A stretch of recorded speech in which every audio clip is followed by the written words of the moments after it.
Warning. Taking political action is absolutely necessary. If we don't, there's a good chance that everything is going to fall apart and burn. But on the bright side, taking political action, organizing, that kind of stuff can be a lot of fun and really rewarding and joyful. I guess those are both good things. Avoiding burning, destruction, and joyful. Yeah, it's all. So that's a warning for you all. You are wrong. Wrong, wrong, wrong. You are incorrect. Wrong, wrong, wrong. You're wrong. Wrong, wrong, wrong. You're straight up wrong. You are wrong. Wrong, wrong. You are incorrect. Wrong, wrong, wrong. You are wrong. Wrong, wrong, wrong. You're straight up wrong. Wrong. Hello, everyone. Welcome to the Seriously Wrong podcast. My name is Aaron. And my name is Sean. Yeah, welcome to the show. Sit back, relax. Would you like some wine? We have white or red. Or just sparkling grape juice if you're not drinking alcohol, which we totally respect. There's no pressure. We've heard that actually alcohol can cause cancer, so Google that. Today on the show, we have Amy and Liz, who produce the show Rebel Steps, which is an excellent podcast that you should definitely check out. Yeah, definitely. And if you're someone who's interested in doing political organizing, if you see people doing all these actions out there, putting up posters, creating unions, knocking doors, holding rallies, doing all this stuff, and you're saying, how do I get involved? How do I join an organization? The DSA, Black Rose, political parties, community assemblies, solidarity networks. This shit's confusing. I need help. That's what Rebel Steps is about, and that's what this episode is about. So please, everyone, put on your most comfortable door-knocking shoes because tonight we're hitting 100 doors. Remember when you're out there fighting for a better world, when people are at each other's throats, when so-and-so is mad at so-and-so for this reason or that reason, everyone should go knock 100 doors and talk about eco-socialism. You'll feel a lot better afterwards, and you'll actually fucking accomplish something. That was taught to me by Wendy Peterson, the awesome downtown East Side activist. I always think about it whenever I'm mad organizing.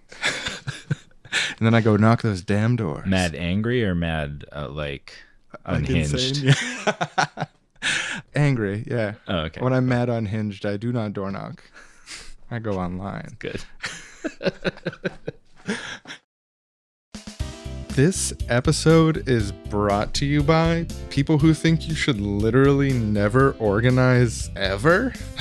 What? You telling me these people don't think you should use time-tested tactics to connect with people who have shared values and push for shared goals? Yeah, I guess they're the sponsor of the show. They're the sponsor of our episode. How did that happen? Yeah, this is what it says here. They sponsored it. So these people, not only are they literally the sponsor of the show, but they literally think that you shouldn't go and talk to your neighbors, build people through common interests, use petitions to build contact lists, and do fundraising to have directly democratic committees determine ends for political opportunities and leverage against those who have power to achieve a more utopian society over time. Am I getting this right? It says right here they sponsored, and they don't think anyone should do those things. Not just you. They think no one should. Bananas. I can't believe it. But hey, they paid the dime, they get the time. That's advertising. So proud sponsor. You love that slogan. I've heard you say it many a time. Yeah, it's an old advertising slogan I learned back in the copy department of Winston & Edges, which is the largest public relations and advertising firm in Vancouver. I worked there from 1984 to 1996, and I gotta say those were the best 12 years of my life. I learned so much, made so many connections. Yeah, and a lot of people don't know that's actually why our podcast has such great ads all the time. Yeah, you're thinking like, how do they get an ad from the concept of death? It's like, for my time in the service, that's what us cigar-toting secretary having admin would call it, the service. Advertising, that is. Fascinating. And just to be clear, I mean, the whole premise of a market economy is that well-informed consumers making rational decisions will make better buying prices, and through voting with your dollars, you're able to achieve a society that rationally responds to market mechanisms. But the exact job of an ad man like me and my many brothers, as we still meet in secret societies, is to make sure consumers are misinformed and made irrational.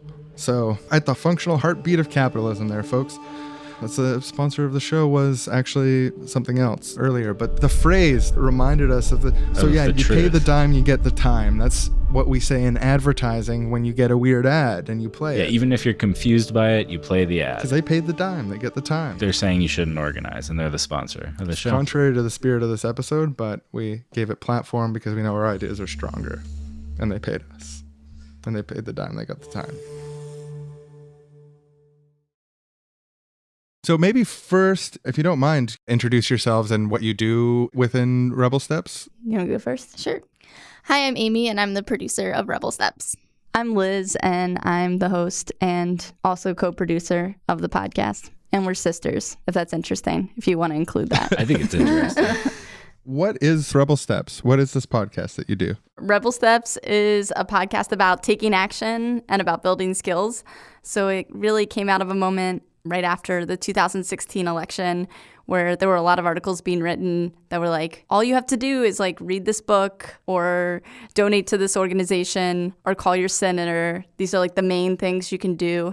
And Amy and I felt like these three things were not the sum total of what people could do. And we wanted to like sort of spotlight some different action items. Yeah, it's about taking action because that is an important thing to do. And a lot of people are afraid to like sort of take the first step, which is of course a little bit goofy because that's what the name is about, taking the first step into activism. Both of us have had like political periods of our life before the 2016 election, but after the election, it kind of like sparked a new period of activism for us. And so we felt like it was important to like record our own first experiences a little bit. And also there were a bunch of people around us that were being politicized by it. And we wanted to like record their moments as well.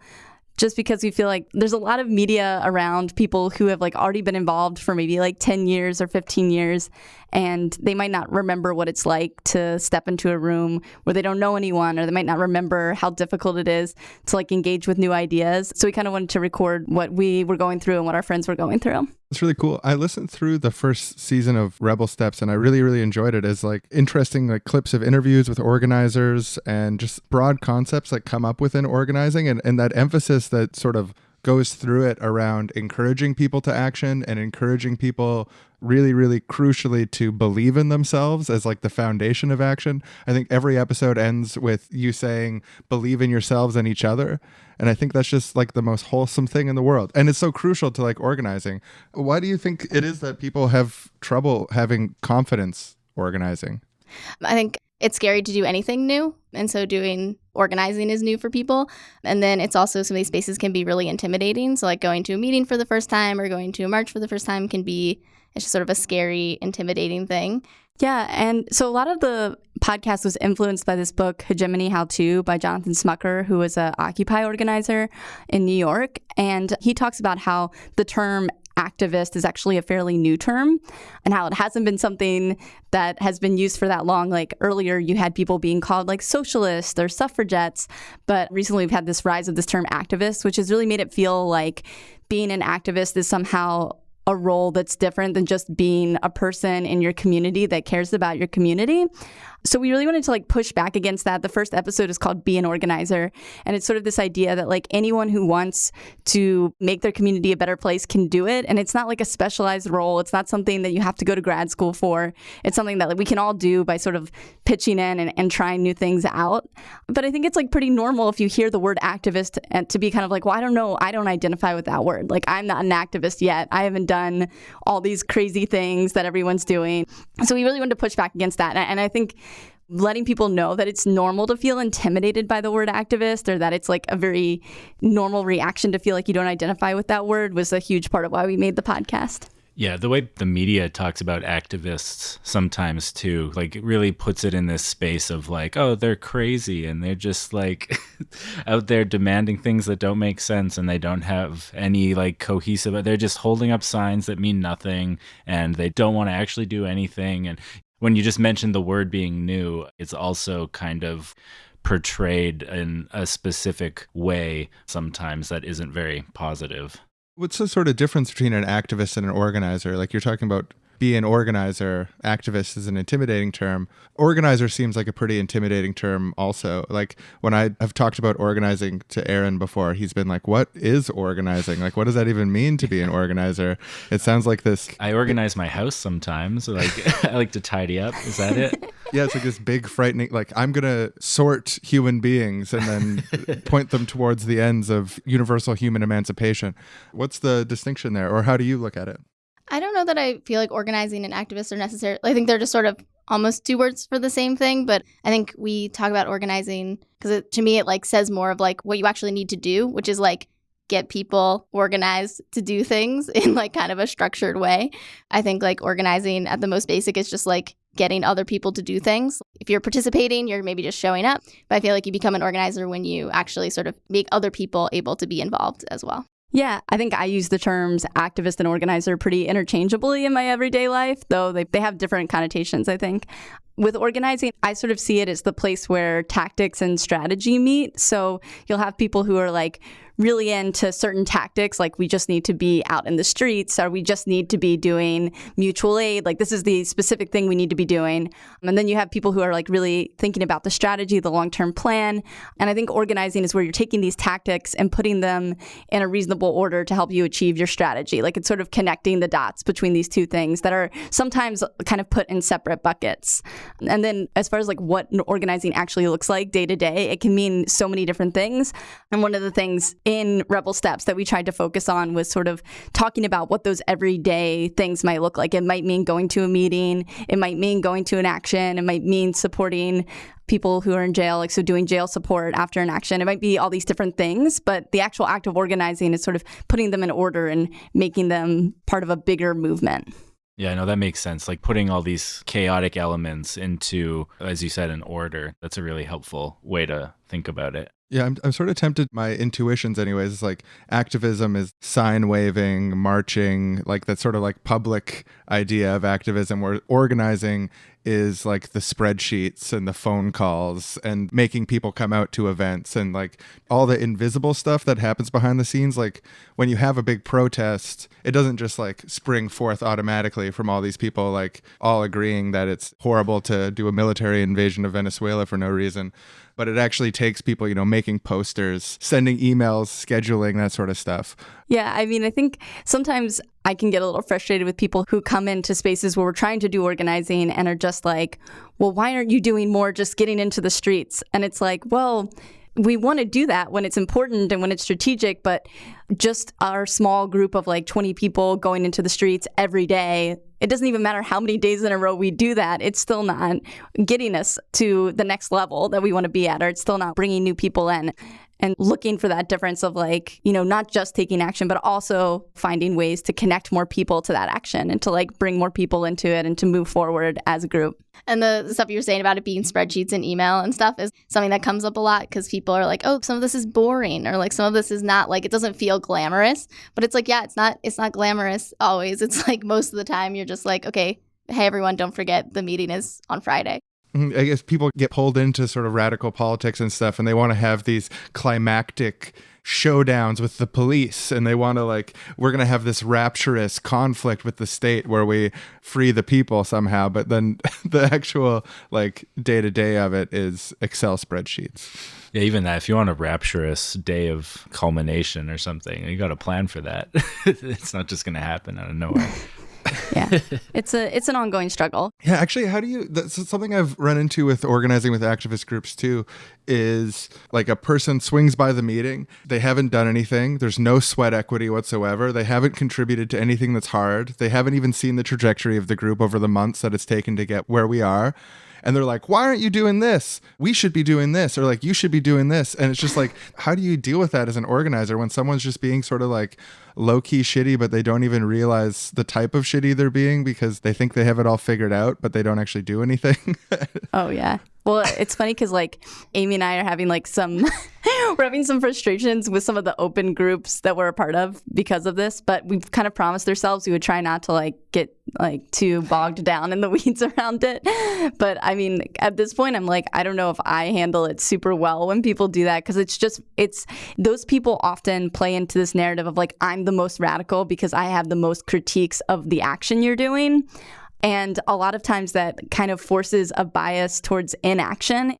So that person, they might only be there one meeting, but they actually can cause like conflicts, and they can stop actions from happening even when they're not present, just by like making people afraid to even do anything because they might not be doing the like most radical or most critical thing. So it's not something I have an answer to, but I'm trying to find ways to communicate to those people in the moment, just to be like very real about it. I don't have like a quick and easy tip for it. It's just like it can be really difficult and disruptive.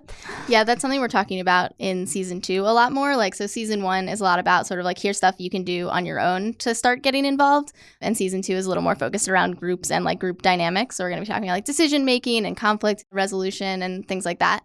Because the thing we've been telling ourselves is like, it gets way more complicated. You know, it's great to go out and put up a sticker, and all those first steps are really important for building your confidence and starting to feel good about being involved.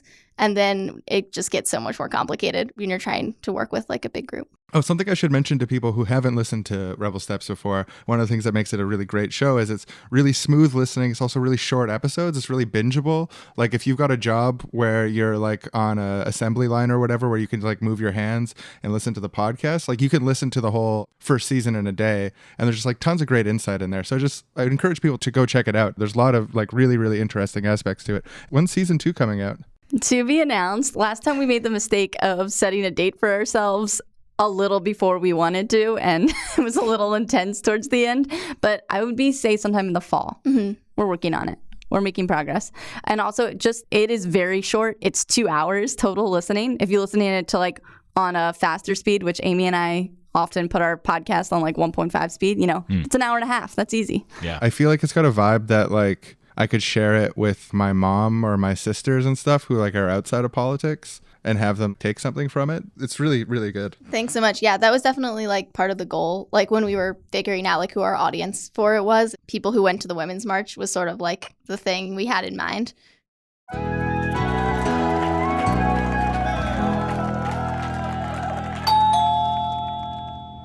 Oh, hey, Amy, what's up? Hey. Thanks for coming over. Yeah, happy to come help with the cats anytime. They just really like to be pet while I'm cutting their nails. And it's so important to cut their nails because, like, a lot of people don't know this, but older cats, their toenails can get ingrown. It's really gruesome. So, yeah, thanks for just helping me give them, like, the best cat grooming situation. Yeah, of course. Well, I believe in working together, so. Cool. Well, let's just get my little cat Speck up on your knee. And here, if you could just pet him a little bit while I'm starting to brush him so he doesn't get too stressed out. Perfect. Okay.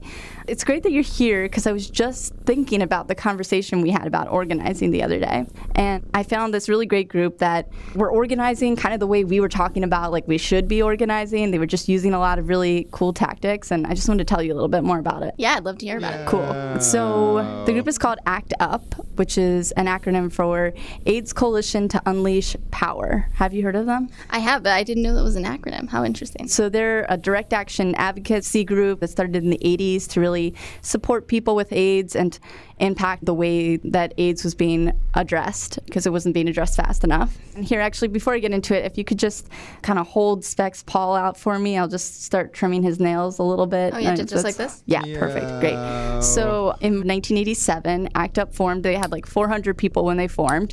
And in their first month, this is crazy to me, it just happened in their first month, they had a huge demonstration with 250 people on Wall Street. And during that, 17 people were arrested. But what was really powerful is that before that action even happened, there was an op-ed in the New York Times describing what issues they were concerned with, like what their demands were, what was important to them. Having that action or having the op-ed, either of those would have been really powerful, but like putting those together was just like that made it even more powerful. People were able to understand what the action was about. Yeah, it sounds like they really brought together multiple tactics to create a moment. Yeah, it was super strategic.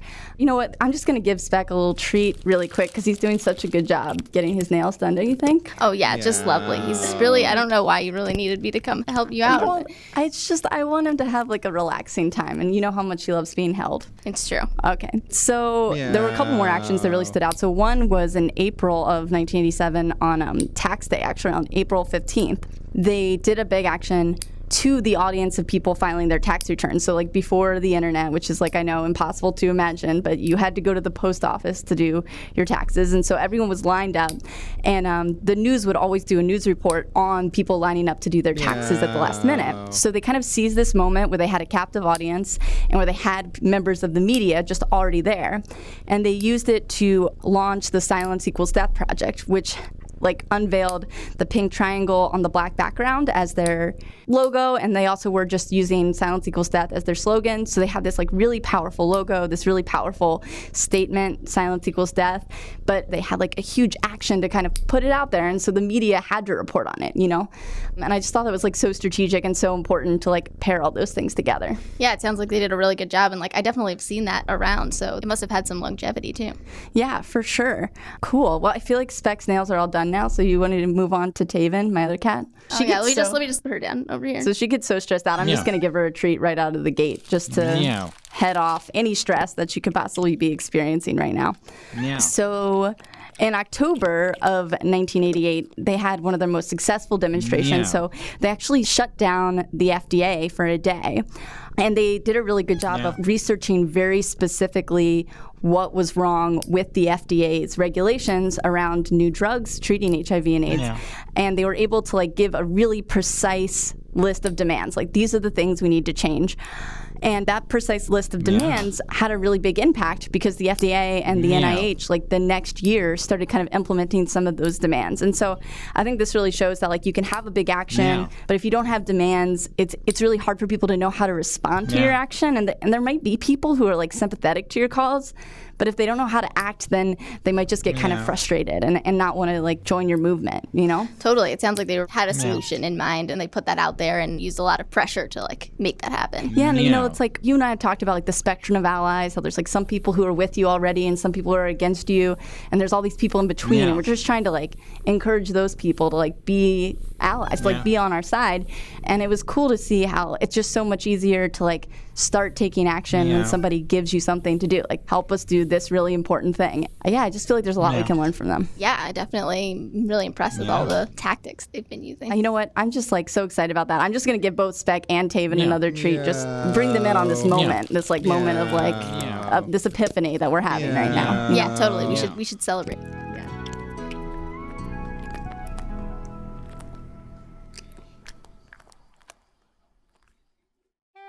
And now it's time for a Wrongtopia history moment. Today we're going to be talking about a very important activist in Wrongtopia history. Adam Rundog, famous utopian social theorist, invented the ecology of tactics framing in 2006.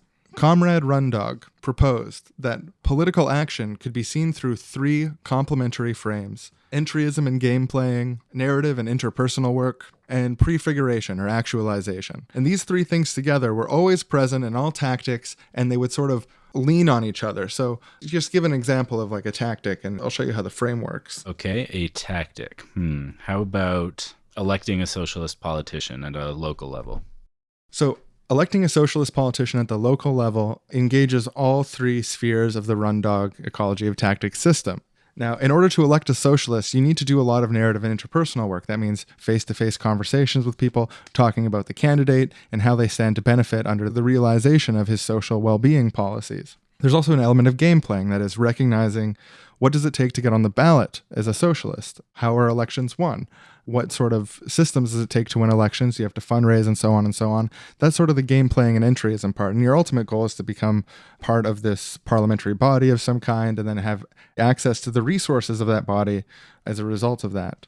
So that's through your own wage or the ability to hire other staff or an office and so on.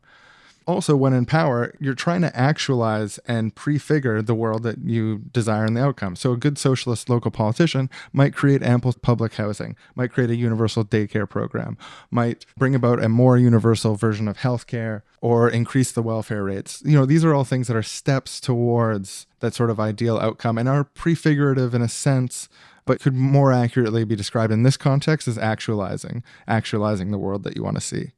But again, it takes a lot of narrative work to achieve that sort of end in the first place, because according to the game mechanics of the system, people need to be convinced of this candidate to vote for them, and then also support their work in power and not remove them from power. It requires a sustained narrative work. Okay, what about a general strike? A general strike, according to the Rundog Ecology of Tactics framework, that's built through unions, which, if you're talking about existing unions, is a type of entryism, right? And it takes narrative work to convince people that the conditions are intolerable enough that as interpersonal conversations of convincing people and raising consciousness that they're able to actually get the type of unity required for a general strike. So it's entryist. A general strike is less on the prefigurative side. I guess you could make the argument that in a truly utopian society, people wouldn't need to work. So that's sort of prefigurative in that sense, or actualizing a workless society briefly.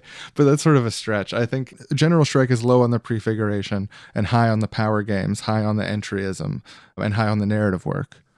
That doesn't mean it's bad, by the way. It's just all different these things have different amounts of all the elements. And Rundog's idea with the ecology is that you look at all these things and how they can complement each other or work against each other. And how do you get, his big thing was, how do you get narrative work aligned and build sort of a narrative ecology in which these many other tactics can bloom and be successful in relation to each other. It's unfortunate that he was hit by that train. I think the last thing he wrote on his last pad, I have finally discovered the secret to it all. Oh my goodness, I'll be right back. My dog has run across some train tracks. I will fetch him and be here to finish the culminating aspect of my essay momentarily. And never pick the pen up again. Yeah, it's kind of hard when you've been slammed into by a train and your whole body no longer works because you're dead. Yeah, that's a good point. His body did stop working, and that probably can explain why his work was never finished. Yeah. So a bittersweet moment in Wrongtopia history. Still use that analysis to this day. Thank you, Adam Rundog. Gone but not forgotten. I shall someday, when I save up the money, visit your liquefied body in the vials it resides at the Wrongtown Museum.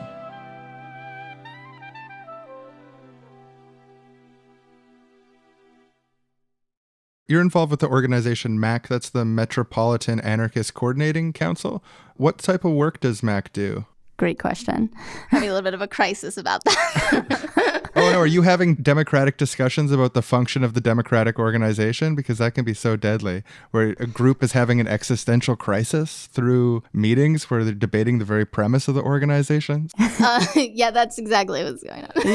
Yeah. Oh, actually, no, we're so dysfunctional lately that we couldn't even plan a meeting to discuss the problem. It's okay. We'll get through it. Yeah. What kind of work does MAC do? I would say that what MAC was made to do and what it has continued to do very successfully is to continue anarchist infrastructure in the city between large mobilizations. So, a group of people realized that every time there was a mobilization, they had to reorganize legal support. They had to reorganize jail support. They had to reorganize communication and press support. And so it was started to sort of upkeep all those resources so that they were available when any moment happened that needed them. And the other function of the organization is to really invite new people into the anarchist community in New York. So doing outreach events, having open meetings where anyone can come and hang out and ask questions. Those are the two primary functions of MAC right now.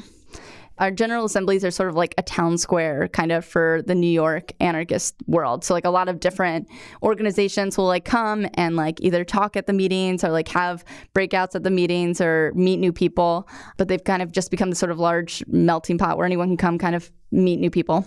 So totally understanding that I don't want to treat you as an oracle of organizing and assume that you have got a quick and easy answer to every question. Yeah, we're definitely not oracles of organizing by any means. Here's a We have a timeless podcast question just 'cause that's existed for years and years and no one's found an answer. So what's the answer? These impossibly hard questions we do this podcast and we already know everything. It's perfect. I think we should double down on what I said earlier. It's just we made this sort of as we were getting involved For anyone who thinks we have all the answers, we're very sorry that they felt that way. We didn't intend to make it seem that way. But yeah, one thing that I also would encourage people is to like, as they're getting involved, to like kind of record their journey sort of the way we did, because we think it's just really interesting to hear about like everyone's first steps, because there's a lot of people getting involved every day in different things, and those stories aren't always told. We're more talking about the higher theory and stuff. But sorry, I know you're asking us a question as non-oracles, but I just wanted to make that clear. The story thing is really interesting, important too, because like if you can't see a way to yourself participating in these things, you're like, I'm here now, I'm at my house, there's this gap between where I am and where I imagine I might want to be, and like I don't know how you get there. So having stories of how other people took those steps and like made the transition into being an organizer, I think is really important. Like that's how people learn how to do things, is by hearing stories about other people doing them and being like, oh yeah, okay, I kind of see how that works, this and this and this, and then yeah, it's also through like practice. So like with Rebel Steps, I'd like people to get practice doing organizing. So like inviting your friends to a march is like maybe organizing 3 people, but then you've like learned some things about how often you need to remind people that they need to come somewhere. Right. And then you can sort of level up from there. So I think like when we made the podcast, the end of the podcast is sort of like where we were when we made the podcast. So it's not like we know so much beyond that so much as being like we wanted to take that moment and record what we had learned before we forgot what it felt like to learn those things. Because once you've been organizing for many, many years, you kind of forget that for someone who's new to it, it's hard to organize 3 or 4 people to go to a march with you. So that's sort of a framing of like where we were when we made the podcast. Going back to these backseat drivers, the more radical than thou, and also the twin issue, the opposite. It's like we have these overconfident people. They've got everything all figured out if only all the people who actually man the spreadsheets go and do it.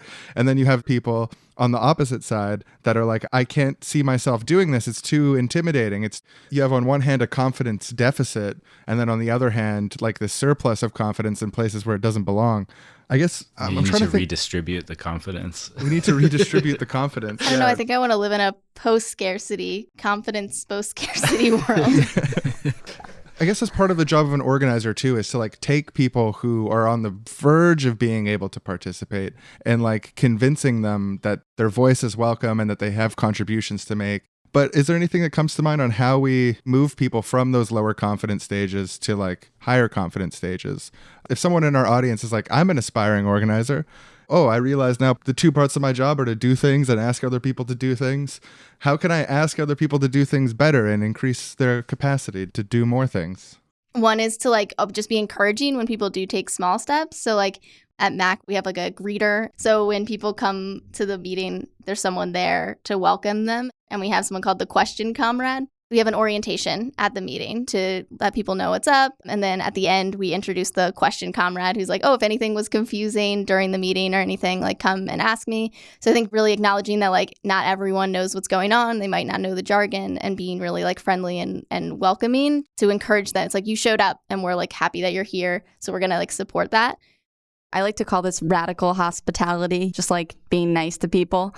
I do a lot of hospitality work because I've worked in like restaurants a lot. And I think part of the reason I bring that up is just that sometimes people are like, oh, being friendly, whatever, like I can do that or not do that. But like it is kind of hard sometimes to like put out that extra emotional energy to like say hi to every new person, even if you know they may never come back again. But I think it's a really important part of inviting people to like learn more about new ideas and like learn more about new organizations. Yeah, the other thing is that, like, so Amy and I both talked about this a lot, how becoming political is sort of like working out a muscle. Like your political muscles aren't very strong when you start, you know, you're not really sure where to start and like everything's a little confusing, but you have to like take small steps in order to like find out what the bigger steps might be. And so like I think part of being an organizer is just like honoring people's first steps and just being like, you know, maybe going to a rally and holding a sign to somebody who's been involved for a long time doesn't feel like that big of a deal. But like if you've never done anything before and you go and you take pictures and you tell your friends that you're doing this, like that's like a really great way to start seeing what feels right for you and start like exploring other ideas. And like I just want to be friendly to people that are trying those first steps and just say like, hey, like that's so cool that you really wanted to try something new. So like here's a couple other things. And like really the whole podcast is like that, right? We are like, okay, look, there's all these people where the Women's March was maybe the first thing they ever did that felt like really explicitly political beyond just like voting. And so, like, where do those people go from here? And Rebel Steps was our, like, attempt to try and do that in a podcast form, but you can do that in real life also, just like with your friends, just talking about, like, hey, like, we all did that thing together, felt cool. I'm going to try this other thing. You want to come do it with me? There's this really great line from Smokey in the podcast. He's, like, a friend of ours through Mac, and he says, I always thought of myself as more of an inviter than an organizer. So I think also just, like, thinking about it that way of, like, one way to give people confidence is just to invite them to something maybe they've never even thought of doing before. Yeah, bringing up the first steps, and like you have to take the first steps in order to see what the next steps might be. Because a lot of the time when you're talking about political organizing, the goals themselves seem so big and so distant. To say, oh, do you want to work with us on stopping climate change or something, can just be, it sounds completely overwhelming. And that sense of overwhelmingness could be a real barrier for a lot of people. And like part of it would be welcoming them, like, hey, you came to this meeting, you held up a sign, you did something, that's great, that's fantastic, here's some other stuff we can offer that you could do as well. I'm curious if you have any other thoughts on bridging that gap between what people can do as individuals and the giant goal of changing society for the better. So with activism, I feel like it's trying to find this sort of middle course most of the time, or a balanced course. You have to keep those big utopian goals in mind in order to stay inspired. Like, you have to remember, like, this is what we're working for. We're working for a world where everyone's basic needs are taken care of. We're working for a world where everyone's treated equitably, a better society. This is what we're working for. But if we only look at that, yeah, it seems like overwhelming. But then on the other hand, if you only look at the spreadsheets and if you only look at like the calls, that's like equally depressing. So it's challenging, but you have to keep like both things in your head a little bit. And I think where I found that balance is by just having like a really great community of people who, like, you know, one night maybe they want to just go to our regular meetings, but then like the next week we might have like a film night where we're watching films that sort of have like interesting leftist ideas that are inspiring. And then like maybe another day I'm just like going to the beach with my anarchist friends and we're talking about politics, but we're all just sort of resting and like having a nice day. And just realizing that like there's no one action or one thing that's going to be the best organizing, right? Like, it has to be a little bit of all of these different things in order for a movement to grow. And sometimes I get really stuck in being like, what is the one thing that I could do that would be like the perfect thing that is like the only good thing there has to be out there? And then if I just do that one thing, then I will have locked the key to organizing. This is just not how it works. We have to have like a little bit of inspiring things and a little bit of hard work, and that's how we can really grow it. I don't know, you talk about sometimes like a movement ecology, so I feel like it sort of ties in with that idea of like a lot of different things happening at the same time. If you try and do it all or think that you can sort of make these big changes, you're going to just get burned out. So I think like being very realistic about what you are able to contribute and not overexerting yourself is really important. And that also ties in with like accepting sort of the amount of change you can actually make and sort of being realistic about it and appreciating that it's like, oh, if I just made one person get involved and then they went on to do something, like that's still really amazing, and that all of those little actions add up to making those bigger changes.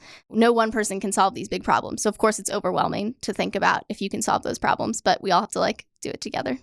The thing you mentioned about beach days as well got me thinking just in terms of burnout and how important it is to, as you were also saying, keep in mind what you can actually do and like work within your capacities and like not try and destroy yourself to achieve something immediately, or like take on more than you actually can do and then end up doing less than you would have been able to do because you tried to do too much. That's my theory on what went wrong with the French Revolution and the Russian Revolution, is they stopped taking weekends and they all started just being like too intense about the liberation of the people. And then their whole path got like distorted by the fact that they weren't resting. On the ecology of tactics front, the complementarity between those rest days and the hard work days, I think is like, it's a really important point to underline. Maybe one of the secrets to organizing that we can pull out is like taking breaks and sleeping in sometimes. And chilling at the beach is definitely like one of the most important tactics for actualizing utopia, I think. Not the only tactic, but you want to use it. I'm a total beach bum. It's my personal goal to go to the beach every weekend during the summer because we live in New York. You just take the train. It's an an hour, My love of the beach is a whole tangent. We can do another episode on that, But resting is really important. One thing you'll find is that if people don't take rest seriously as organizers, they can kind of come into meetings and be frustrated with people who aren't working as hard as they are.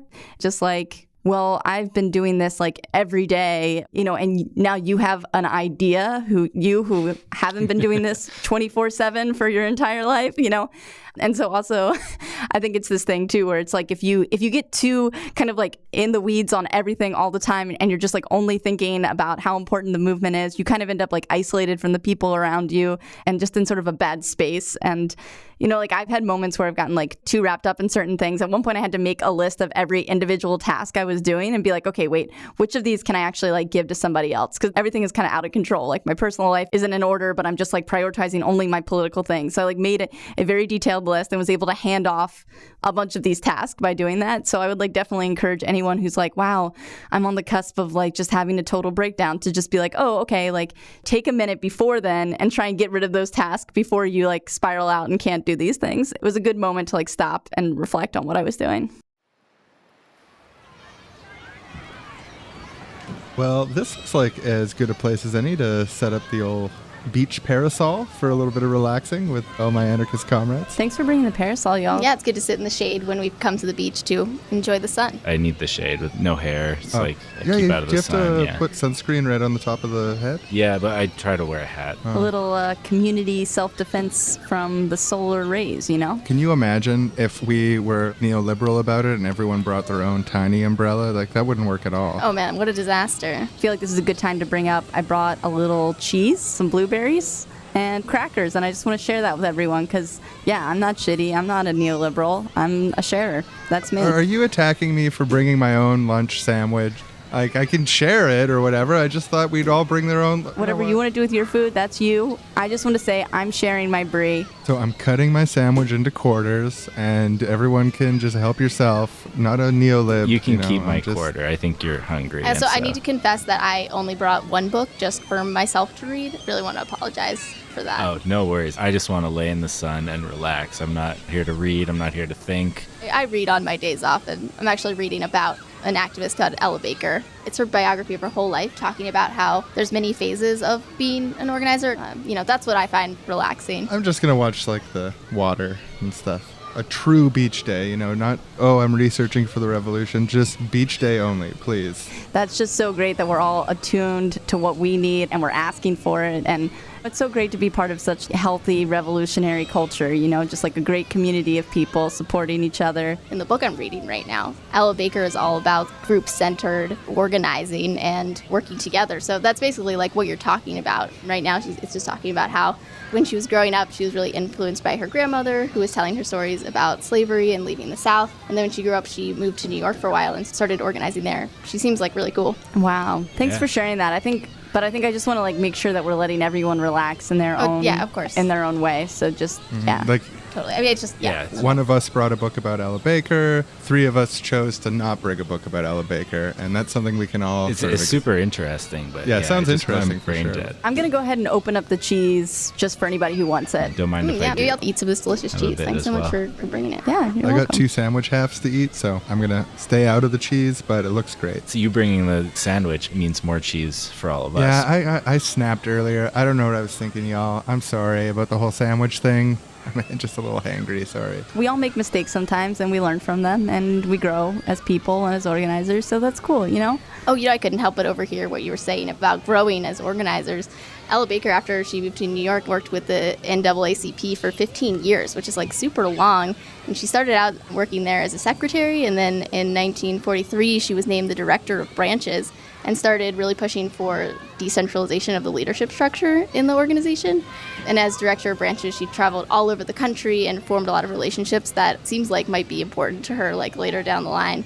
And in 1946, she left her full-time role and volunteered with the New York branch and became its president in 1952. So she was there for like 15 years. She must have learned so much. Oh, yeah, it's cool. It's more cool about her. Well, then in 1953, she resigned from the presidency and decided to run for the New York City Council. And she wasn't successful, but like it's really cool that she tried to do that in the 1950s. Yeah, it's like experimenting with different things, like seeing what works and like learning from them. That's like cool to hear. Yeah, the persistence she's showing, I feel like, is really admirable. Just like we're persistently trying to enjoy a beach day without Yeah, there's politics. a lot of persistence going on in general today, but you I'm know. glad we could all agree that persistence is positive and admirable. Frankly, it's this persistence that gets people out to the events when you're doing those follow-up calls. You know, I'm more of an organizer. I'm in it for the glory, sort of like short-term, like conflict with the powers that be.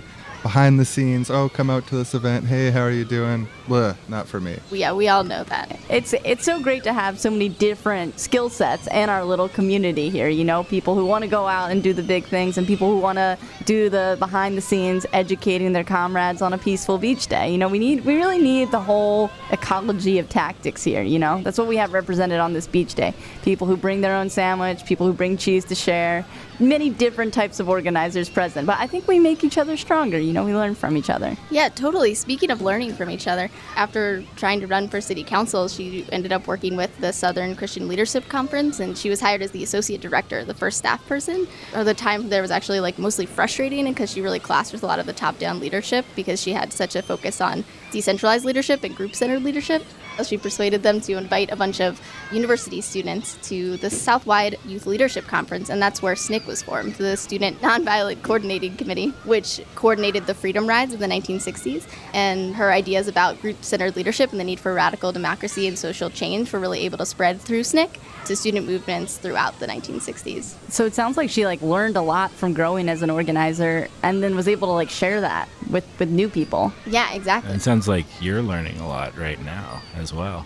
And I'm getting some of it, I think. I might have dozed off for a minute, but... Hey, some people have a nap at the beach. Other people keep on reading from their book out loud at the beach. Look, I'm just saying, this is how I No, rest. yeah, it's Okay. it's wonderful. After working with SNCC, she continued to create and work with organizations through the end of her life, so she really never gave up.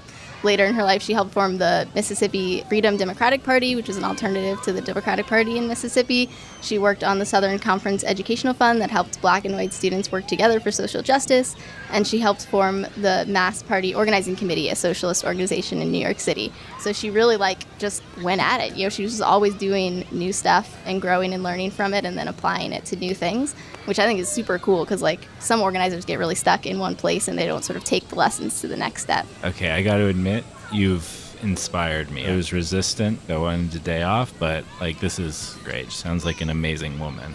Mm-hmm. I had a bit of attitude earlier too, but now that I have a full half of the sandwich, no, don't get me wrong, I originally expected to eat the whole sandwich. That's neither here nor there. But now that I've got a little something in my stomach, it is sort of interesting hearing about politics on my day off. That's all I've got about her, actually. So. Wait, there's no more? Oh, man. Just when I was getting no into more. it, now there's no more. I think looking inward at, why did I resist the politics at the beach? I think I had a bone to pick with Amy based on her out organizing me. So then I got this whole thing about no politics at beach day. I was just sort of needling at you. I'm sorry. I've got my own Ella Baker biography in my bag. I'm so interested in this. I was the dick. I'm sorry. I would want to apologize too because I know that all the work that people do is valuable and we do need people to do all sorts of different things. So sometimes I do more behind the scenes work or you do more media facing work, but I know that we really all need to work together and play to our strengths. This beach day is just turning out absolutely wonderful. This cheese is top. It's so good. Ella Baker, it's so good. The sun, so good. Just thank you, all of you, for coming with me. That's why we want to create a future where every day is beach day. Yeah, if you want. It's Every not an day is obligation, optional beach day. Mandatory authoritarian beach day. Yeah, that was such a great book. Now I'm just going to go enjoy the waves, so I'll see you all later. Do you mind if I join you? No, not at If all. everyone's going to the water, yeah. I'm gonna get up. I'm coming. I'm going to skip the water, everyone. I'm actually going to read more about Ella Baker because I want to learn more about how organizers develop over time because I've got a lot of developing to do. That's great. Ooh, water. Let's do Yay. it. Yeah. Surfing. In the electoral campaign I worked last year, we had the same problem of like Hercules organizers, individuals, myself and others that were just like, we'll do everything all the time. You can count on us. And then when something inevitably falls through the cracks because you're too busy, then you're like, well, fuck you. We didn't do it. But like we did so much. Like, But it's like, if you can't do it, you have to know to ask other people to do it. And if you take something on and you're accountable to it, even if you're being a Hercules, you have a responsibility to the group to kind of like either deliver it or distribute it, or just acknowledge that it's not going to be delivered in time. And I think it has to do with like the high goals that we set. Like, this is so important, so we're going to throw ourselves into this. And then that creates that sort of like Hercules, even though the body is saying no, like working through the weekend kind of. Yeah, I should have seen Sean after that campaign last year. Like in the days after, he was just like could barely talk. He just looked so brain dead. He's like sitting there the whole time, like 2-word answers to everything. It was like, yeah, I felt for you. And I wouldn't recommend this to anyone. I worked 75 days straight without a weekend, over 8-hour days. And there's a reason that we fought against doing that as a society. It doesn't actually make you better. It doesn't actually get you better results. And then at the end, literally, I can remember saying to Aaron as we're trying to like get back on and doing the podcast of like, I find it so calming to draw. It makes me feel like a human again. Like it was like a real feeling I had of like, oh, I can draw. I'm a person. Yes, person. I remember this. Oh, no. Yeah, I like what you said, though, about once you've taken responsibility for something, at least like having a moment to give it to someone else. I think some people wait until it's just like too late and they're like, I'm just overwhelmed and I can't do this anymore. And then they leave and everyone's like, wait, oh, wow, like, wait, what work were they doing? We don't even know actually what they were working on. And they're not here anymore to even tell us the important details of it. It's not selfish to be like, hey, you know what? I'm really exhausted, so this is the thing I was working on. Can you please just do it? Or somebody else needs to do it. I can't do it, you know? Yeah, you're basically making yourself into a single point of failure where if something happened to you or if you can't be working on this stuff anymore, you've now like really messed with the campaign or your organization or whatever the thing is. So distributing that work like is important for the longevity of it. And then also by picking up too much work, you're also robbing other people from learning how to do that. So like distributing it is also part of like helping new people get involved. Exactly. I briefly did some like union organizing, helping organize workers at a casino.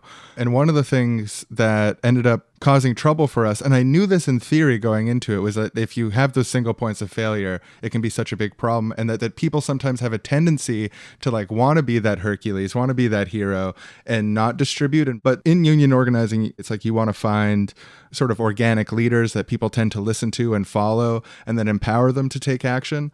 But what I had happen on the campaign that I worked on is we had one of these guys and he wouldn't distribute it. And I think what it was to him was it was about that sort of loss of power of like distributing it meant that he would be less important, less powerful, and less of a hero. But then what happened was that he started wavering on doing stuff altogether because he was burning himself out. He's like, oh, I'm not even sure if this union stuff is worth doing. But like if we had early on got him to distribute his sort of like social knowledge and like build up this group of people, then if he decided, oh, well, fuck it, I'm out, then the other people around him could have picked up that slack. But because he just pulled out really suddenly, we were just left super high and dry. So what comes to mind with what you're saying is just the unconscious drive for power being one of the things that keeps people like holding on to like these bigger sections of work, because they know that if by distributing it, they no longer call the shots over it. And that as long as you're doing something, you're sort of in charge of it. Well, yes, that happens. I don't know what to do. That happens all the time and it sucks. Well, I think there needs to be like pressure. Like you can set up like a culture of sharing power and sharing those responsibilities. And I think if you like, I don't know that I've actually had this happen, so maybe it's a little theoretical, but like I think in theory, you could set up an organization where it was part of the culture that we shared responsibility for things, and that could help. Yeah, we've talked a lot in our organization just about how like certain tasks are made invisible, and a lot of times those tasks are like the administrative task, and they're often, not always, but often taken on by women. So it's been like a sort of a conversation about like how the work is distributed relating to gender in the organization. And one of the ways that we've tried to like work on this is to just like try and make as little work invisible as possible. So being like, hey, this is how this meeting is planned. If you want to get involved, here are the steps you can take to do it. And I don't know if it's been successful, but I would say that like it has been helpful to just be like, here's a list of what this working group does. Like that's something we did recently with the communications working group, to just be like, here's like a long like laundry list of things that we do like every week and every day, and everyone benefits from it, but like no one knows how it happens, or for some period of time some people just were like, wait, I thought that just like magically appeared, I have no idea how that work happens. So trying to just make it as like visible and present as possible in like the events that people are putting on or in the meetings that they're putting on, I think it demystifies the process a little bit and invites new people into it. And I think just like shedding light on things will like make it more difficult for people to have like a power hold on them, because like on those like a power hold on those like tasks, just because it's like, oh, like you can't just control that. We all know that it's happening. We all know the process. So like you can't just like go in and make a decision about it. Like it has to go through this process. And now it's time for a Brocialists Against Patriarchy moment. Hey, bro, can you hang back with me for a bit? I wanted to run Sure, what's something up, by bro? you. Yeah, I'm just gonna say it. It's a bit awkward. I have trouble potential conflict or just saying things, and now I'm building it up. Anyway, some of the people in the group have noticed that you have this habit. You show up to the meetings and you talk a lot, and sometimes it's kind of off topic, and it's generally enjoyable, but there is a lot of it. I even kind of timed you one time, and it was honestly in a meeting of 5 people, you talked for almost 40% of the time. And then outside of the meetings, you kind of don't, or like a great example, after the event we threw last month, you just kind of took off right when it ended, and I went with you, and then the 3 women in the group did all the cleanup, and then afterwards one of them mentioned it to me like, hey, you guys just left and we did all the cleanup. And it's like, is that the message we want to send to our women comrades? Like, I don't want to blame you totally for that, but it was your suggestion to leave. I agreed to it, and I shouldn't have, but yeah, just a few people have brought things up to me, and I wanted to bring it up to you. And like, it's stuff I have trouble with too, like helping out and letting other people, especially women, talk, listening to what they have to say. It's just really important. And like, we're in this organization together, and we all want to feel like everyone's contributing and everyone's contributions are valued, and people are showing that value by taking on their fair share. We love you, and we love the work that you do, but this kind of stuff can make people resentful, and like nobody wants that to fester. So First of all, thank you for sharing that, and bro, thank you. oh good, you're not upset? So I've been like thinking I should say that for like a week, but it's like Bro, it's never fun to hear something like that about yourself, or to even consider that might be true for you. But I can tell that you brought this to me without ego, because you're my bro. We're bros. I'm your bro. Yeah, and you want to be a bro to definitely me. bros. And let me know how I'm being perceived. No one wants to be seen a way that they didn't control. You know? Exactly. And then like, if we did let resentment grow, and then like all of a sudden people are mad at you and you don't even know why, and then creates all this tension, and it's important to talk about these things, because if, as Mr. Rogers would say, if it's mentionable, it's manageable, and this is manageable and we can talk about it. And I'm just glad you're open to listening, bro. That means a lot to me. I think it'll mean a lot to the rest of the group as well. No, it's definitely something that got to work on. Thank you. And from that day on, that brocialist began to notice every time that he was speaking over a woman, or that he wasn't pulling his fair share. And though he wasn't perfect immediately, over time, he did become perfect. He became the most proportionate contributor, a real team player, someone who not only did his fair share, but made sure that everyone else felt welcomed and able to do their fair share. And in probably one of the greatest moments of his life, he actually ceded some of his time as a speaker to one of the women in the group, who in the process of that meeting, she managed to find the political solution to climate change and played an instrumental role in implementing it. It was obviously a complex thing. Lots of people played heroic roles in that struggle, but the idea came from that meeting and that one woman and that brocialist who ceded his time to her. And that's a Brocialists Against Patriarchy moment.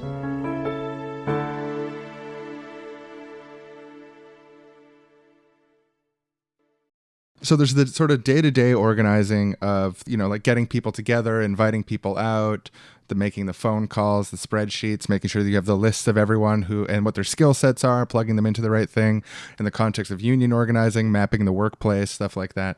But then there's also the sort of like strategic towards the ends that you want to create, looking for like those strategic choke points where you have something on your enemy in some way. And like with your boss, the ability to stop working is a choke point.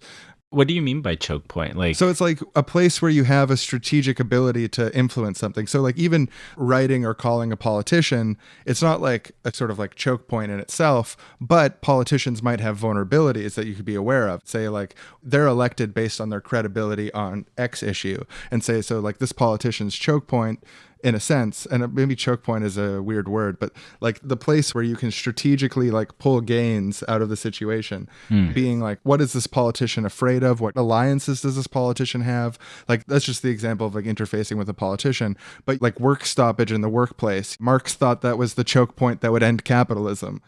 Olympia Assembly did a blockade in Olympia of like fracking materials. So like the train full of fracking materials is going through this like leftist college town. So they like, oh, we have a choke point here that if we put a blockade on the fracking train route, the train can't go through. And so we're able to like severely inconvenience them. So yeah, that's sort of what I mean by like choke points. Strategic areas of leverage, maybe? Yeah, that's a good way to put it. Tenants not paying their rent. That would be like another one. Rent strikes. It's like can be a choke point. Yeah, it feels to me like kind of focusing on those choke points. It's a tactic. It's like something that's like important to keep in mind when crafting a strategy. One thing that you said that made me think of how different actions in different contexts can be good or bad. For instance, you like calling your senator might make no difference just doing that randomly, but if it's part of like a concerted campaign, it can make a difference. So I think like even going back to what we were talking about at the very beginning with how like organizing is putting order to these tactics. So you sort of have a grab bag of tactics. You want to set a goal and then figure out what tactics sort of add up to reaching that goal. So I think those tactics can be applied to different choke points. Earlier mentioned this sort of like hypercritical viewpoint that it has this bias towards a lack of action where we can't do a protest unless it's absolutely the most perfect protest imaginable, or that if a protest or action isn't good enough, then it's a sign that we're all liberals and we suck. So that bias towards inaction seems really powerful. How can we push for biases towards action? I think it's really important when either if you're starting an organization or joining a new organization, I think looking for a culture that's encouraging is really important. One that values people's work, even if it's not like the capital P perfect action. I would also say that the sort of perfectionism that we find on the left, there's a lot of media that's just like very, very critical of like any action is not being complete. I think it really does a disservice to experimentation. As best I can tell, no one's like cracked the code of like perfect organizing yet, given that we're still living in a capitalist society careening towards an ever more fascistic future, as far as I can tell. So it's like we haven't found the best way or the number one way to organize yet. So we have to try new things and learn from those things, and mistakes happen. Perfect things are hard to make. So mistakes are going to happen. We have to just know they're going to happen. And we have to be ready to look at those mistakes, learn from them, move on from them. I would also say that sometimes like people are like, well, why would you try this? We already tried this 15 years ago. Or why would you try anything different? We tried this and it worked already. Every campaign, every organization, every moment in history is a little bit different. So we also have to be ready to like experiment with new and old tactics, new and old strategies, and just sort of see how they map onto the current moment. And just being comfortable with that like kind of experimental idea, I think is really important. And reflecting that in your culture, it comes from being like supportive of the people around you, kind of believing that they do have the best intentions in mind, and being grateful for the work that people are doing, even if it's not, always perfect in your imagination or perfect the way that you want it to be. Just like making sure that they know that they're appreciated for trying these new things.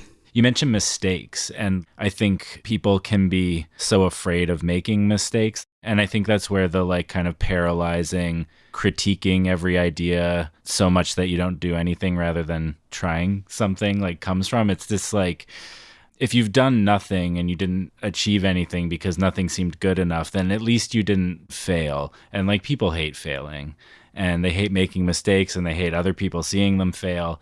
What you're talking about is so important because it's like just inviting people to give it a shot and see what happens. And it's okay if it's not perfect and if you make a mistake, and like, we're here for you and we can try it again or try something else.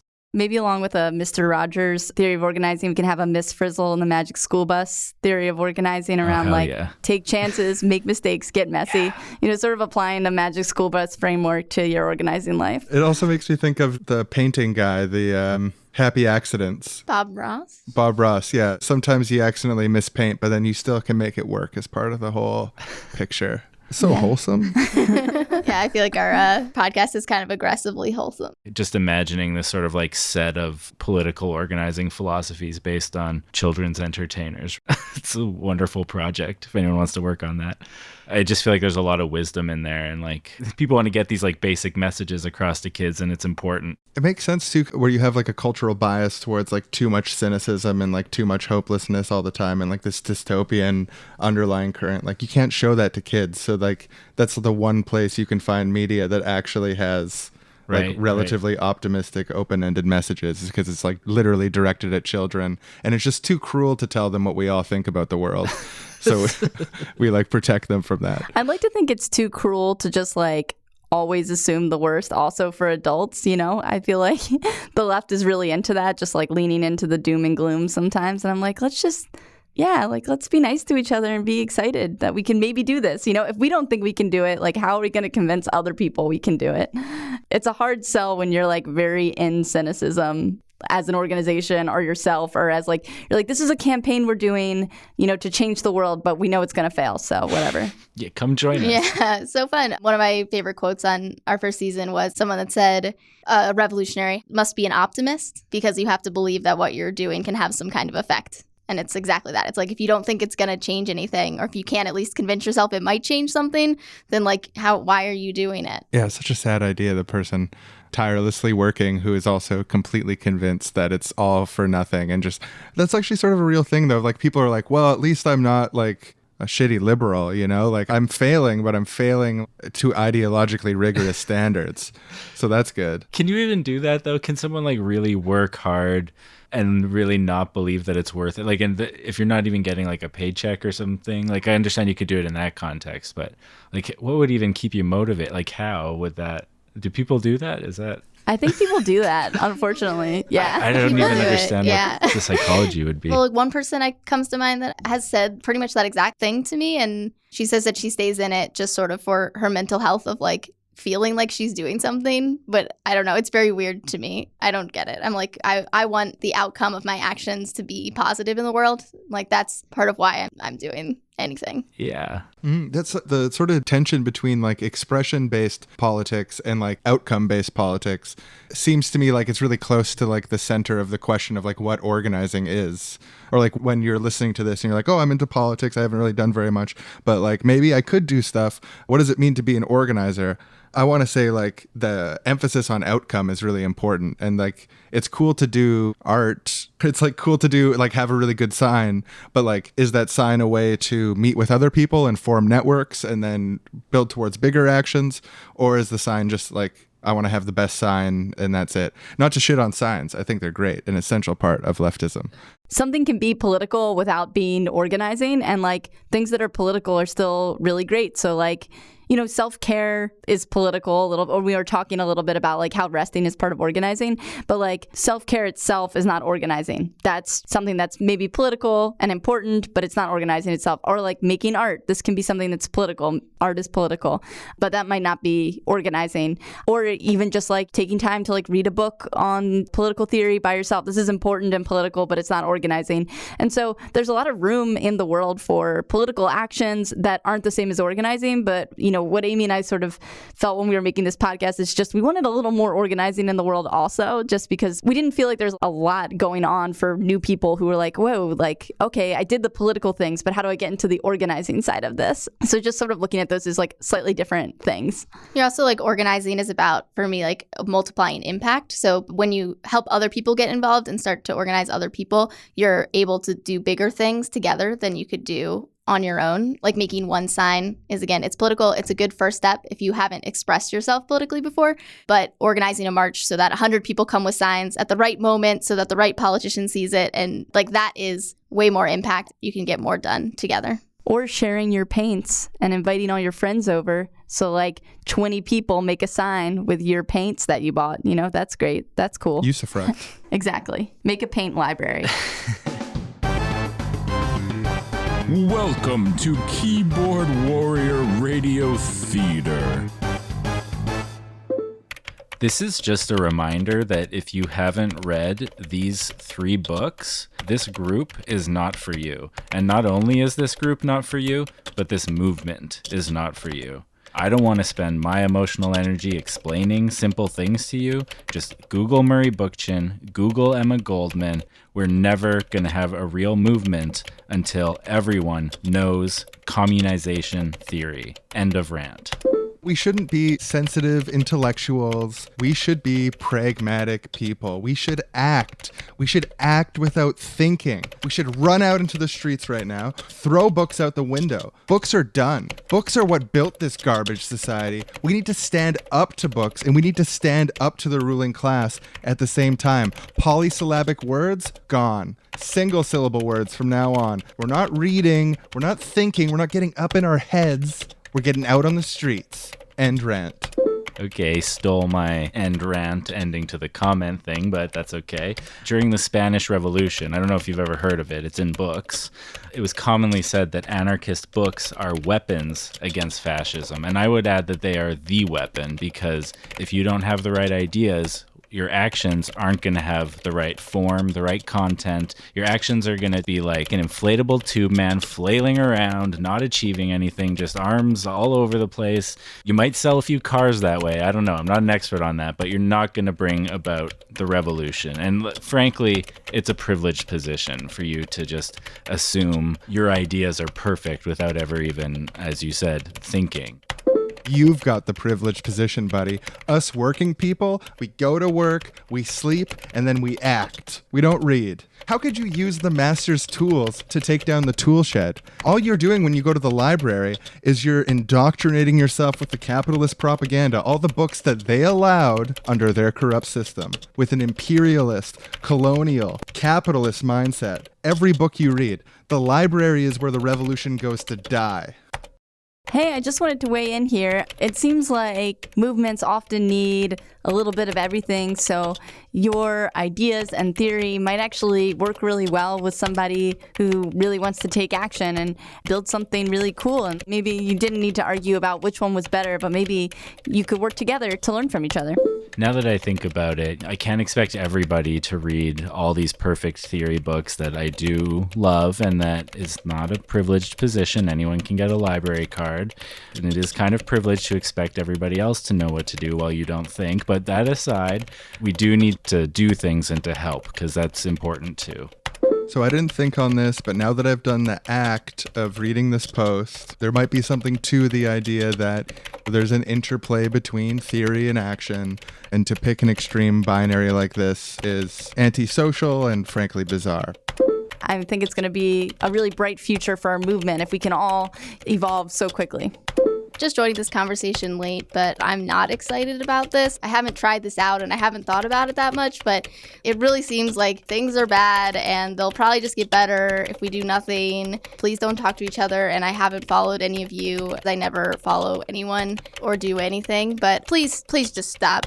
Now that makes even more sense, because this is hard. Reading all these books is hard. Doing things is hard. That's why I don't do things, mostly just read. If you just do nothing and everything will get better anyway, I like that idea. I'm out. I quit the movement. Going to the beach.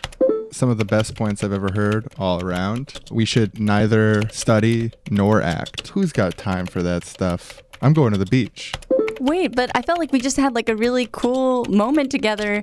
If you just reconsidered this, I think we could work together to build a really cool movement. I think we should ditch this loser and meet up at the beach, but I'm not going to tell you what beach I'm going to or give you any contact information, but like maybe I'll just run into you there. Perfect. Yeah, I'm going to make a bonfire on the part of the beach that I'm going to, that I'm not telling anybody which part of the beach it is. And I'm going to burn all of my books and also my computer so that I never have to look at this Twitter thread again. For me, going to the beach sort of feels like an action right now, and I'm trying to take a break from that. Definitely gonna ignore the aforementioned loser's thoughts and ideas. I think I'm just gonna sort of log off and do neither thought nor action for a while. And we'll see you next time for another episode of Keyboard Warrior Radio Theater. And now it's time for a Wrongtopia history moment. So today we are going to be looking at the life and the work of activist and organizer Olivia Orticker, one of Wrongtopia's most famous and prominent activists. She, of course, organized and freed workers in the sulfur mines. She was born in the pits.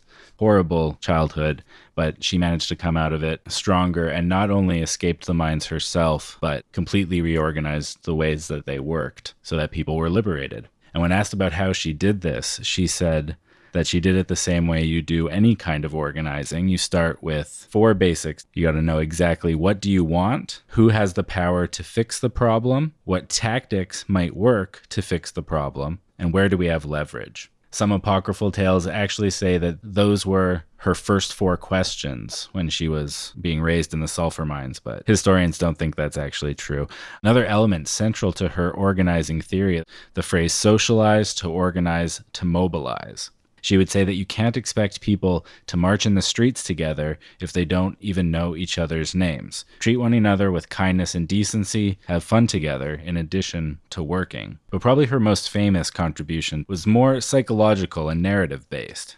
In a very famous quote, she said, "What people think happened is just as important as what actually happened." And what she was pointing to with this was that, sometimes power will concede a victory, but then spread a counter narrative about how ineffective the whole thing was, trying to lower morale, and that it's important for organizers to be ready not just to fight for what they need and win, but also to define the narrative about what happened, whether they've won or lost. It was an amazing, heroic life, tragically cut short at a time in which she planned to make a speech to unveil the deepest, most important theory of organizing that she'd ever come up with. She said this was the one that would tie it all together. It would tie her work together with Adam Rundog's, many of Wrongtopia's other historical famous organizers. She had a speech all prepared. She was about to give it when a train hurtling 250 miles per hour off its tracks slammed into the stage, killed her. There were no notes, and nobody knows what her theory was. And so today we must be contented with visiting the Natural History Museum, where her liquefied remains are kept in 7 separate vials on display.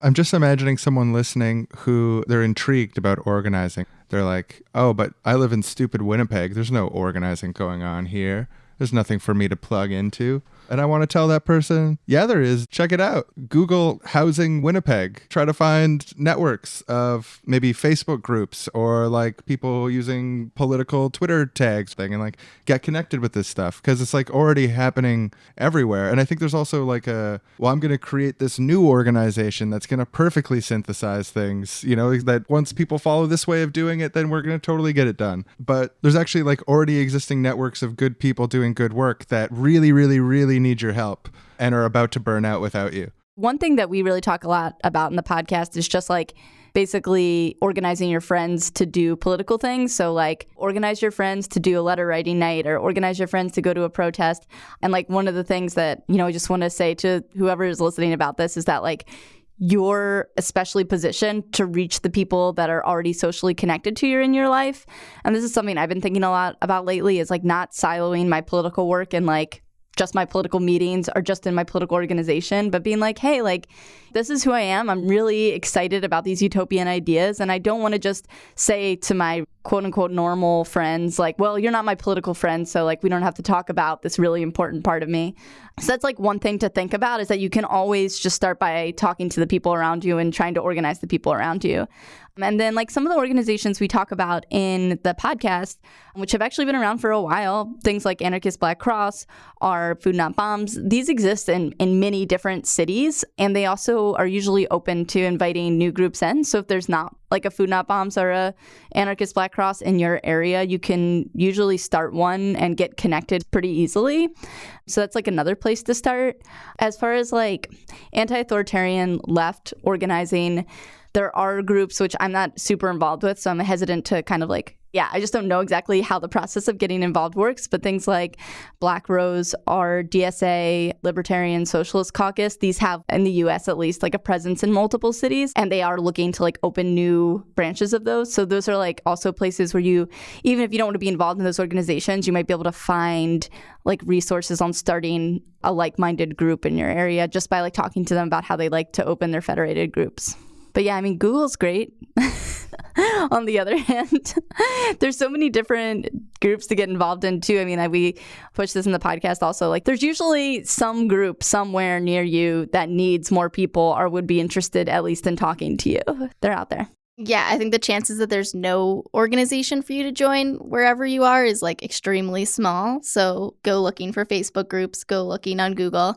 And then a thing that I see happen a lot is that people will show up at a group and expect it to be very clear what to do. Like, oh, here, just do this. Like, welcome to volunteering. And obviously, we talked about how it is important to help people plug in by giving them small things to do, but not every organization will be able to do that. So when you do find a group to join, trying to like take initiative and notice those small, possibly invisible things, like putting things on calendars and booking rooms, and trying to proactively take the initiative and do those things can be a good way to start being involved with the organization, even if they aren't like, here's a volunteer thing, go do this. Unless you join one of the communist organizations that'll just be like, go sell newspapers. It's a very specific task. Some people like that sort of a direction. Nothing against newspapers. It's just like funny because I think people want that. They want that, like, here, just go sell this newspaper. If you're in a position where you're in an organization that has people coming into it, like there is something to learn from the Trotskyist newspapers.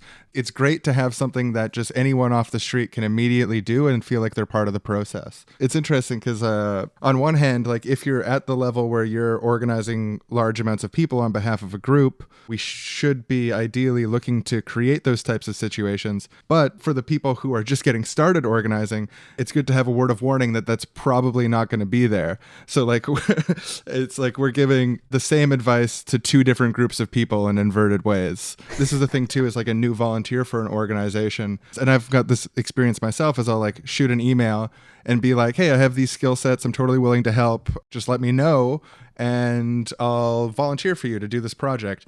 And someone's like, oh, that sounds cool. And then they never get back to me forever. And then after a while, I'm like, well, I guess they didn't want it. But the reality is they do want it. They're just herding cats on a level that's beyond my imagination. So like the onus also is sort of on us as individuals coming up to organizations to like recognize their limitations and be sort of persistent. Like, no, I really want to knock doors for you. Please let me knock doors. Which actually, that reminds me of just another broad subject around organizing, which is like the power of conversations and narrative.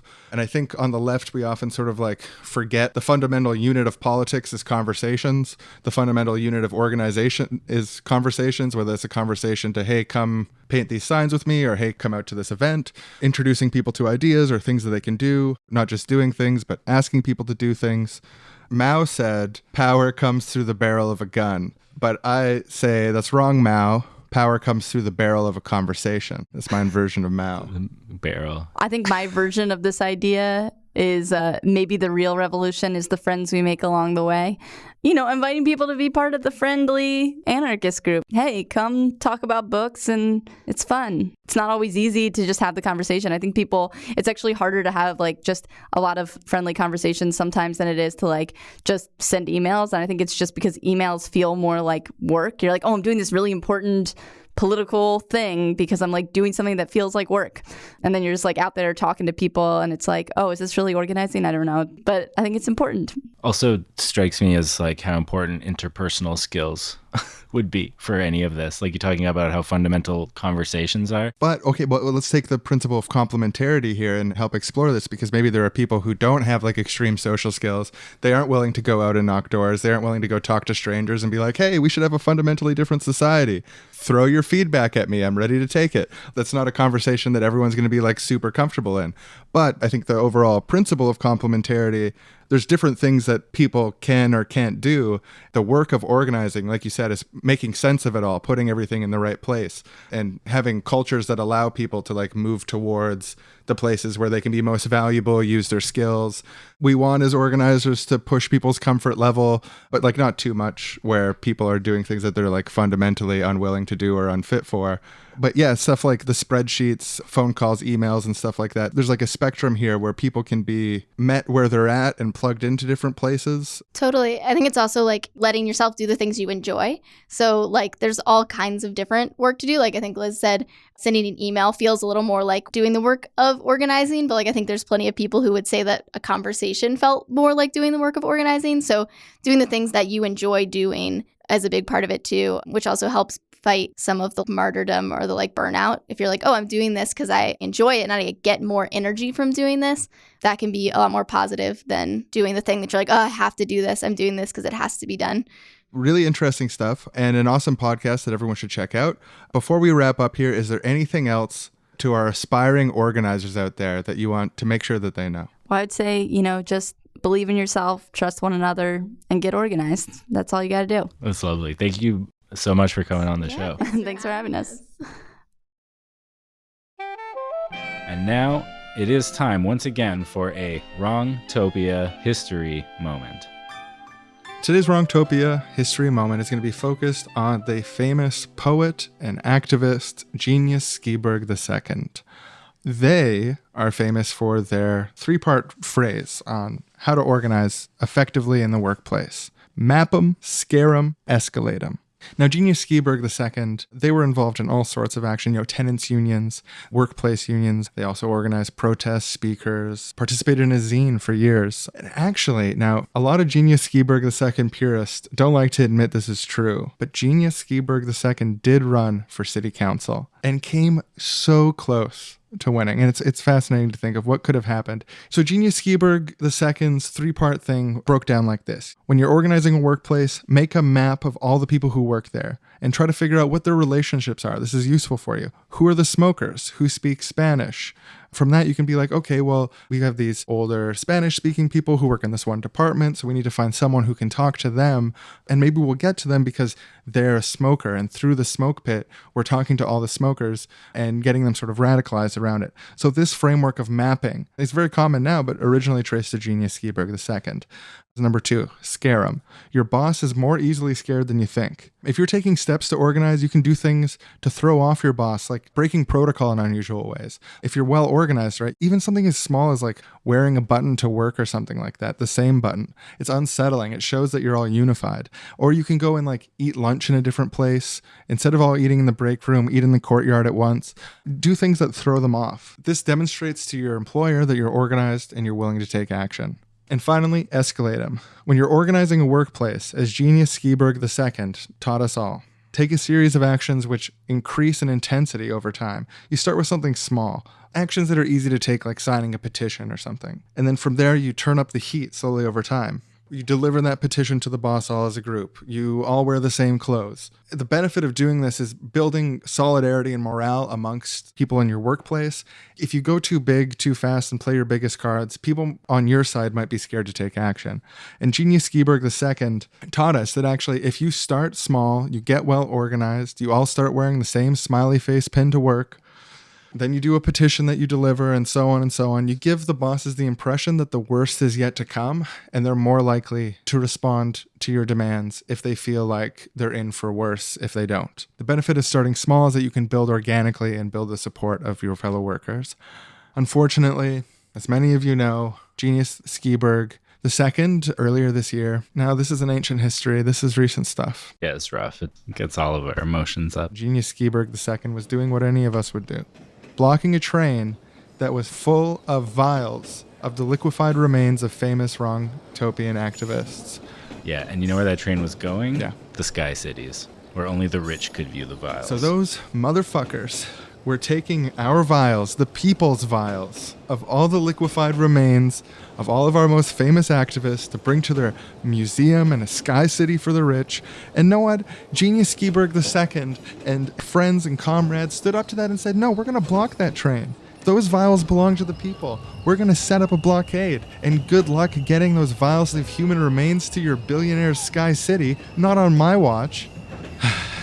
And as you all know, tragedy struck. The train containing the vials slammed into the camp, liquidating Genius Ski-Berg II.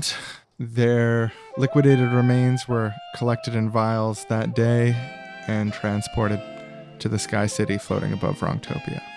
Yeah, a dark day in our history. It's like there's 7 vials per activist. Do they need all of them in the sky? It's just greed. I don't even want to think about the level of horrific greed in the floating billionaire Sky City above Wrongtopia and all those precious vials. I would stop that train. I'd be in the Sky City now in a vial myself. You know, if blocking trains stopped anything, they'd make it illegal. What's even more of a tragedy is that prior to that action, Genius Ski-Berg had said that they had discovered the perfect action that could achieve all ends. Yeah, synthesizing the work, obviously, of Olivia Orticker, Adam Rundog, and others. Yeah. Genius Ski-Berg II, we're told, had it all figured out and had been working on it in the camp that very day. All the notes were lost, of course. Their last tweet, exclamation point, ... more to share soon, friends. But there wasn't anymore. And that tweet has over 10,000 likes now, showing the lasting legacy of Genius Ski-Berg II. Map 'em, scare 'em, escalate 'em. Back to our show. Well, that about wraps up this here episode, partner. Or cowboy theme on that wrap up. Cowboy themed wrap up? Yeah, do you want to? Howdy, partner. But hold on 1 minute. We can't go yet. Hold your horses. Hold your horse. Yeah, nice. Yeehaw. This doesn't have anything to do with activism, by the way. Don't do this in activism. Don't talk like cowboys. Don't talk like cowboys. Unless you're organizing cowboys. But if you're city folk trying to organize cowboys, I don't know about that. Yeah, try to find other cowboys you can support in their organizing. Map the whole farm. Hey, barkeep, can you pass 2 frosty sarsaparillas down here while we do our ending wrap? And just as a cowboy, I would say that if you like that organizing advice, cowboy related or not, or just other great funny information on topics, and you want to keep this show in existence, as a cowboy, I know that takes cold hard cash. We're asking that you click your spurs 6 times in our direction a month. Gets bonus episodes, get access to a secret Facebook group, gets a Discord, gets early access to all the episodes 1 day in advance. Now, if that means you have to go on 1 extra shootout to get those 6 gold coins, then boy howdy, I'd tip my very specific cowboy hat to you. As a cowboy, I just want to say that's a great deal. You know, people can tell you're a cowboy because you kind of talk like a cowboy and you talk about cowboy things. Mm-hmm. I'm more speak like everyone else, but people know I'm a cowboy because I mention it. You know, city folk, You think you're the center of the universe. They don't get it. City folk don't understand. Only cowboys know. Donate $6 a month to Seriously Wrong. City folk just don't get it. And a tip of the hat to our guests today, cowboy hat that is, and a wag of the lasso to Amy and Liz doing a great podcast called Rebel Steps, worth checking out. It's a digestible length and it's really good. No excuse not to do it. And do you, partner, want to go milk a cow? As boys. Yeah, that's why we ride horses, to keep cows in one area. And then we get under there and milk them. Yeah, squirt that warm, udders. fresh milk into big tin cans. Here, what's that? Oh, there we go. That's an old familiar sound. Oh, I find this so relaxing. You want to put your mouth under the spray, get a bit and swallow? No? Not when the audio equipment's here, partner. All right. Well, that's we just should. Us cowboys spraying the milk right into the mouth. That's just cowboy stuff. You can't do that when city folk are around. No, I was trying to trick you. Maybe we'll turn this audio equipment off. We'll say goodbye. and we can get down to the fun stuff. Yeehaw, folks. That's a goodbye from us country boys. Country Cowboys. Country cowboys. And thanks again to our guests. Go to rebelsteps.com to check out their non-cowboy related show, which I don't say to draw a hierarchy between cowboy and non-cowboy. It's different. It's not cowboy related, but it's still good. But not just still good, because, it's city folks who want to be the center of the universe. Us country boys, we have an egalitarian conception of difference. Not everything needs to be cowboys. And scene. Okay. So now we're not cowboys anymore. Oh, good. Yeah, I was getting confused. Thank you, everyone, for listening, and we will see you soon. I'm wrong, you're wrong, he's wrong. She's wrong, they're wrong, we're wrong. You're wrong, I am wrong. We are wrong. Seriously wrong. Next time on Seriously Wrong. The year is 2060. The resistance has evolved and progressed to the furthest that it's ever been. A series of more and more niche reading groups seeking the perfect theory. Because as everyone knows, one cannot begin to act until one has the perfect theory. So, what do you think about paragraph 4 here on page 210? Well, I think that paragraph's utterly insufficient. It needs to be rewritten from the start. That's not a radical paragraph. That's a liberal paragraph. It needs Really? to be You think struck so? from the... Absolutely. I think it's pretty good. Like, it might need some... Maybe we could break this down and do a whole session on this paragraph. That would have to be another day, because I do want to get through this page, at least, during this meeting. We No. can maybe zero in on the paragraph later. I believe that back in the day, they used to think that doing things was the way to change the world. Before you even know what the perfect thing to do is? Yeah, That it's sounds like, crazy. Hi, hello. We just heard about your reading group. We've been checking out some other niche reading groups, but the title of yours really captured our attention. We wanted to make sure it was perfect. Yeah. Absolutely perfect before we started doing any reading. Yeah, you can really tell that you put the work in. But you do know we've completely condemned pretty much any reading group that you've checked in on from your curiosity. Well, that's good to hear, I guess, that we're at the right one now. Yeah, but are you right for it? That's another question. Well, Have you read this text? Well, we haven't yet. This is our first meeting of the reading groups. We thought maybe then we would You start didn't reading. already read it. No, I'm sorry. I Part didn't of the reason know. we came is that we actually couldn't find the reading listed anywhere. Somebody just told us to come here because we didn't even know where to find the information about your group. Yeah, do you have a Twitter or a calendar or an email list? We've been having a lot of trouble thinking of the perfect Twitter handle. That's actually been tabled till the first meeting of next month. But yeah, we do usually come to the meetings prepared, pre-read the book. So we can do a deep reading in the meeting and we're not kind of catching everyone up. But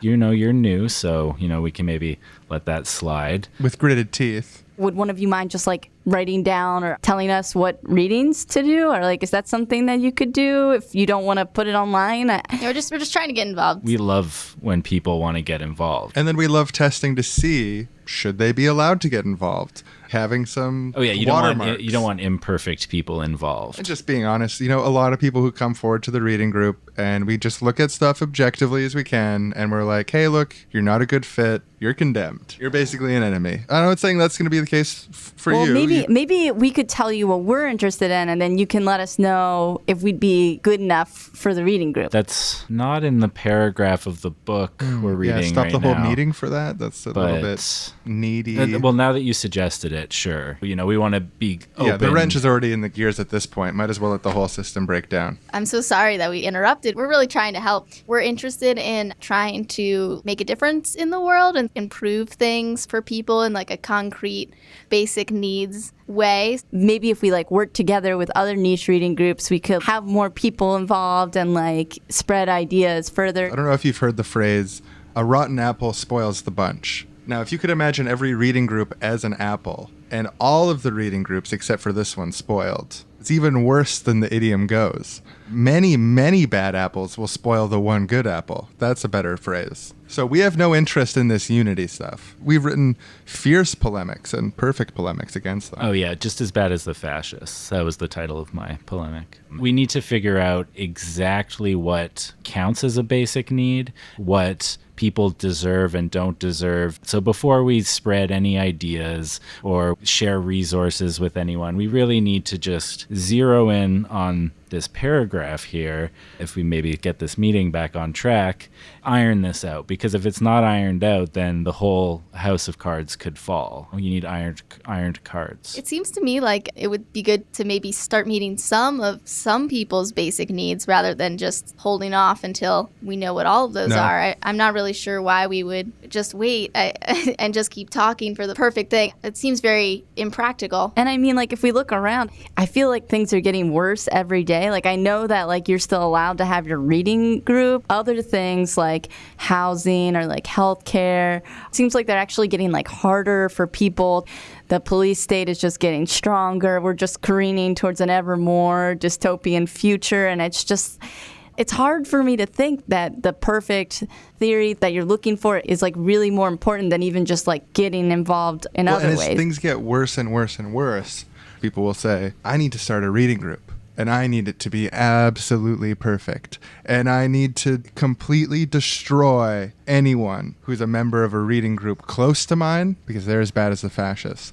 And that's the structure, the dialectic of history, if you will. And from that tumultuous stew comes the perfect idea, the one set of perfect theories. So do you mind if we get back to paragraph 4? Paragraph 4, page 132? You know, I think that this is the niche reading group for me. And like that last part about how like as things get worse, just more people start reading groups. Like I just can't deny that that's true. Yeah, I'm really impressed. You've not only have a reading group to work on the perfect theory, but you have the perfect theory of creating additional reading groups. Well, it sounds to me like you two are starting to think deeply. Yeah, I'm impressed so far. So I'm not going to tell you what the book is, but you can just look at the cover, try and find a copy yourselves. And hopefully by next reading group, you'll have read the whole book. But for the rest of this meeting, if you want to sit quietly and observe, that would be allowed, I think. Do you think allowed? Yeah, we could tolerate that. Quiet sitting. Thank you. It's really great to be in such perfect company.